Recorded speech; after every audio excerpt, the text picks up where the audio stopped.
सर्वच्या सर्व 213 गावामध्ये जाऊन मी आभार दौरा केला आणि प्रत्येक गावात जाऊन ज्या लोकांनी मला मतदान केले त्यांचे आभार मानले होते, समजून घेतली होती. या पुढील काळामध्ये आपल्याला कशा पद्धतीने काम करायचे याबद्दल त्यांच्याशी चर्चा केली होती आणि त्यांच्या गावातील समस्या सोडून घेतल्या होत्या. खऱ्या अर्थानं या 2014च्या आभार दौऱ्यानंतर मला मतदारसंघ कळला. मतदारसंघामधील लोकांच्या भावना मला कळल्या, त्यांच्या वेदना मला कळल्या आणि पुढील 10 वर्ष राजकारणामध्ये कशा पद्धतीनं काम करायचं याची नवी दिशा मला मिळाली.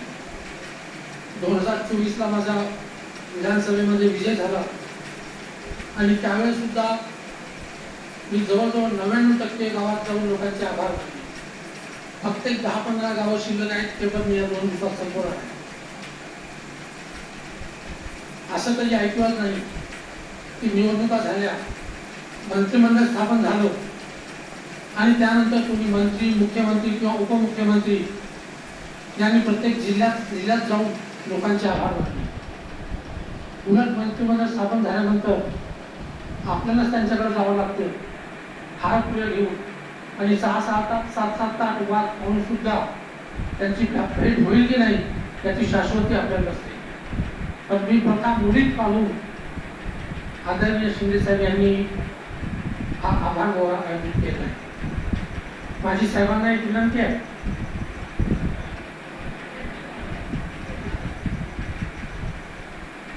माझी साहेबांना एक विनंती आहे,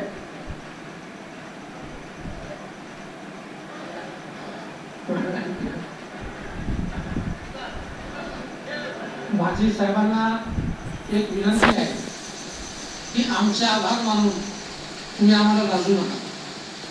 मीच आपल्या सगळ्यांच्या वतीने साहेबांचे जाहीर आभार मानतो आणि एक शेर साहेबांसाठी समर्पित करतो. ना चांद की चाहत है, ना सितारों की फरमाइश है, हमेशा आपका साथ मिले बस इतनी सी ख्वाहिश है. तहे दिल से हम आपके शुक्रगुजार हैं. आम्ही दोघं एका पक्षात असून सुद्धा तसा माझा साहेबांशी फार काही संबंध कधी आला नव्हता, कारण मी पडलेला आमदार होतो आणि पडलेल्या उमेदवाराची परिस्थिती ही फार वाईट असते. तो ना घरका असतो ना घाटका असतो.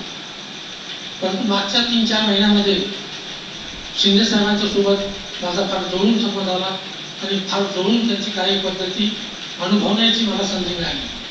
मी जे पाहिलं ते पाहून अतिशय थक्क होऊन गेलो की रात्री 2-2-3-3 वाजेपर्यंत ते लोकांना भेटायचे, प्रत्येकाची जिव्हाळ्यानं चौकशी करायची, त्यांची कामं करायची आणि हे सर्व करत असताना त्यांच्या चेहऱ्यावर कुठंही त्रागा नव्हता, कुठंही राग नव्हता आणि खूप प्रेमाने ते सगळ्यांची कामं मार्गी लावायची. त्यामुळे त्यांना असं म्हटलं जायचं की he is not a chief minister but he is a common man. आता ते डेडिकेटेड कॉमन मॅन आहेत, म्हणजे समर्पित सामान्य माणूस. गुवाहाटीला असताना मी शहाजी बापूंचा एक इंटरव्ह्यू ऐकला होता आणि त्या इंटरव्ह्यूमध्ये ते आपल्याबद्दल फार भरभरून बोलत. तेव्हा बोलता बोलता त्यांनी एक वाक्य उच्चारलं की वसंतदादानंतर शिंदे साहेबांसारखा मुख्यमंत्री मी महाराष्ट्रामध्ये पाहिलेला नाही. आपण मागच्या 2.5 वर्षामध्ये अक्षरशः सत्तेचा गुलाल त्या सर्वसामान्य लोकांच्या अंगावर उठवला. प्रत्येक घटकासाठी आपण काम केलं. त्यामुळं लाडक्या बहिणी असतील, विनाअनुदानित शिक्षक असतील, अंशकालीन कर्मचारी असतील, ANM असतील, सर्व लोकांची आपण काम केली आणि त्यामुळं आपल्याला नेत्रदीपक अशा प्रकारचे विधानसभेमध्ये यश